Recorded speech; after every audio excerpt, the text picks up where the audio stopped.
Good morning friends and my dear students. I am Krishna, teacher of Ujjwal Mathematics classes. मैंने 9th class का एक topic coordinate geometry पर discuss किया था और बेसिक चीज़ें आपको थ्योरी के टाइप पर बता ही चुका था। लेसन भी आपको कंप्लीट करने के लिए बोल ही चुका था और उसके सारे क्वेश्चंस के बारे में मैंने आपको बता भी चुका था। लेकिन कुछ लोगों का कुछ क्वेश्चन था, उसके लिए मैंने फिर से वीडियो बनाया है। जैसा कि आप जानते हैं भारतीय भवन का 9th क्लास का बुक पेज नंबर 108 में आपको 4 का ए मिलेगा। उसमें कोई बच्चा पूछ रहा था कि सर 1 का आई में क्या होगा।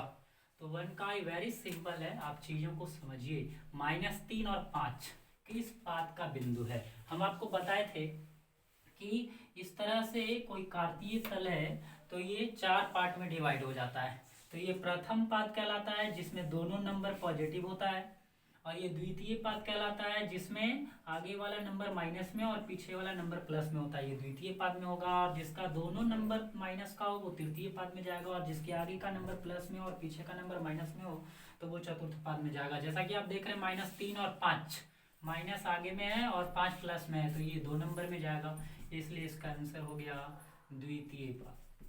इसका मतलब है कि -3 और 5 द्वितीय पाद में जाएगा। उसी तरह से हम आपको क्वेश्चन नंबर 4 का बता रहे हैं। ये देखिए क्वेश्चन नंबर 4 में इस तरह का फिगर ड्रा है और इसमें करना क्या है कि हर एक पॉइंट का कोऑर्डिनेट लिखना है, निर्देशांक लिखना है, तथा निर्देशांक लिखने के बाद भुज भी और कोटि भी दोनों बताना है। तो वेरी सिंपल है। जैसे ए का कोऑर्डिनेट लिखना है आपको, देखिए ए, तो ये ए का कोऑर्डिनेट एक्स वाला को देखिए, ए की तरफ एक्स वाला 3 है और इसके सामने 2 है, इसका निर्देशांक लिखा गया। बी का देखिए तो x के तरफ में -2 है और y के तरफ में -3 है, इसका निर्देशांक लिखा गया। c का देखिए तो c का क्या है कि x के तरफ अगर देखेंगे तो -4 है और y के तरफ देखेंगे तो -3 है। आपको पता होना चाहिए y का है और ये लाइन x का है। अब d का लिखिए तो d का x के तरफ में 2 है और y के तरफ में -4 है। सारे का भुज और कोटि लिखना है। तो आंसर लिख के आप लिखिए कि बिंदु ए, इस बिंदु ए का निर्देशांक क्या हो गया 3 और 2।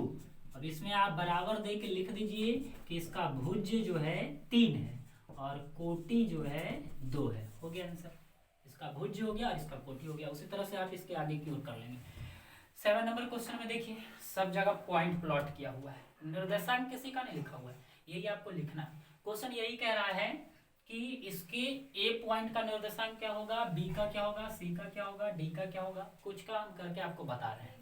देखिए किताब में आपका ये 1 2 3 4 5 6 ना छुपाया हुआ है सब, लेकिन हम आपको दिखा दिए हैं इस तरह से। लाइन जो है उसके आधार पे 1 2 3 मैंने कर दिया है। तो ए का निर्देशांक कैसे लिखेंगे, इस ए का पॉइंट ये है। तो देखिए हम आपको उस दिन बताए थे वीडियो में, है ना, कि एक्स अक्ष पर अगर कोई पॉइंट है तो उसका वाई का वैल्यू 0 होता है, y 0 हो गया। और ए पर कौन सा पॉइंट पर है, 3 पर है, तो ए का निर्देशांक लिखा गया।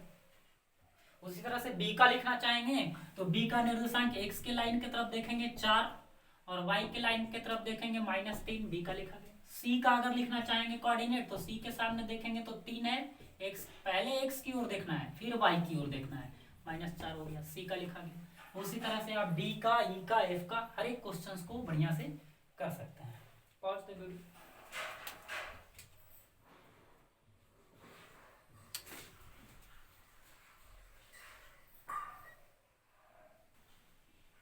हाँ तो देखिए क्वेश्चन नंबर 11 की बात कर रहे हैं हम, इसी पेज का, इसी एक्सरसाइज का क्वेश्चन नंबर 11 है ना।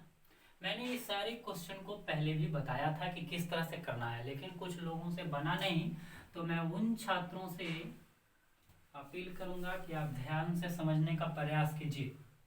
देखिए 11 नंबर और 12 नंबर एक ही तरह का क्वेश्चन और करना कुछ नहीं है। -3 7 0 -3.544 सारे को प्लॉट करना है। प्लॉट करने के लिए स्केल की मदद से आप सबसे पहले एक्स अक्ष और वाई अक्ष का निर्माण कर लें।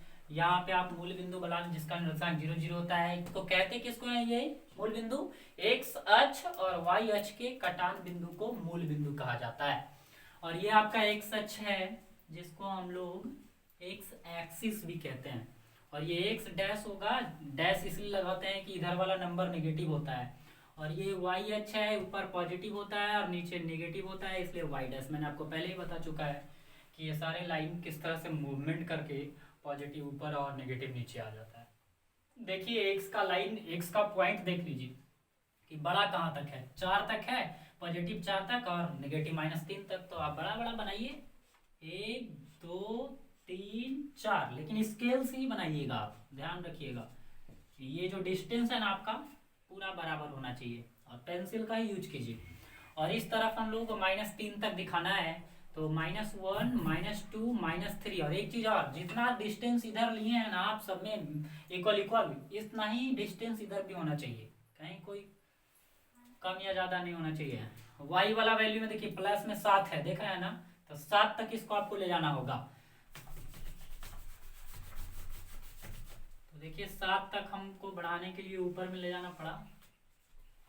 अब इसको 7 तक करेंगे, 1 2 3 4 5 6 7 हो गया। और माइनस में तो ज़्यादा नहीं है, -1 -2 -3, और ये आपका वाई डैश हो गया। अब सारे लाइन सारे पॉइंट को प्लॉट कर दीजिए। मान लेते हैं ये पॉइंट है, बी है, सी है, डी है और ये है। तो ए में -3 और 7 है ना, तो -3 एक्स का यहाँ है और वाई का कहाँ है, यहाँ है। तो -3 और 7, ये देखिए ये पॉइंट आपका हो गया -3 और 7, प्लॉट हो गया। कुछ नहीं करना है, वेरी सिंपल। बी में देखिए 0 है, तो एक्स का 0 है, इसका मतलब ये लाइन केवल वाई एच पे ही होगा। -3.5, 3 के बाद ये देखिए मान लेते हैं यहाँ पे आपका -4 है, तो 3.5 माइनस में यहाँ पे आ जाएगा, ये हो गया बी, बन गया। उसी तरह से 4 4, वाई का 4 यहाँ है और एक्स का 4 यहाँ है, इसके सामने और इसके सामने सीधा सीधा स्टेप होना चाहिए, बिल्कुल लाइन। ये आपका बन गया सी। उसी तरह से डी को प्लॉट करेंगे, -1 -3, -1 यहाँ है और -3 यहाँ है, इसके सामने और इसके सामने, ये आपका बन गया डी। उसी तरह से ई है, 2 और -3, तो एक्स वाली लाइन पे 2 यहाँ पे है और वाई वाली लाइन पे -3 यहाँ पे है, तो ये आपका 2 और -3 हो गया। ये पॉइंट का नाम रख दो ई। सारे का प्लॉट करके आपको दिखा दिए। इसी तरह से आप इस एक्सरसाइज को कंप्लीट कर लीजिए।